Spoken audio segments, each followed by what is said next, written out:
জান্নাতে যেতে হলে 100তে কত নাম্বার পেতে হবে? হ্যাঁ, হয় নাই। 51। কি নাম তোমার? হ্যাঁ, ফরহাদ। জান্নাতে যেতে হলে 100তে আমার দরকার 51। 100তে কত লাগবে? ফাআম্মা মান সাকুলাত মাওয়াজিনুহু ফাহুয়া ফি আইশাতির রাদিয়া। সেদিন মিজানের পাল্লা যার ভারী হয়ে যাবে সে আনন্দ উৎসবে থাকবে। তো মিজানের পাল্লা ভারী হওয়ার জন্য 100তে আমার কত পাওয়া লাগবে? কত পাওয়া লাগবে? 51 পেলেই হয়ে যাবে। এজন্য আল্লাহ বলছেন লিয়াবলুয়াকুম আইয়ুকুম আহসানু আমালা। যেটাই করবে ভালোভাবে করবে। আল্লাহ এটা পরীক্ষা করতে চান যে আমরা ভালোভাবে কে কতটুকু আমল করেছি।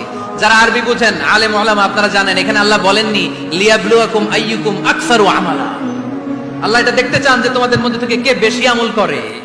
এটা বলছে আল্লাহ? বলে নাই। আল্লাহ বলেছে লিয়াবলুয়াকুম আইয়ুকুম আহসানু আমালা, যে ভালো করে করে। এজন্য আমরা যাই করি না কেন কি করে করব?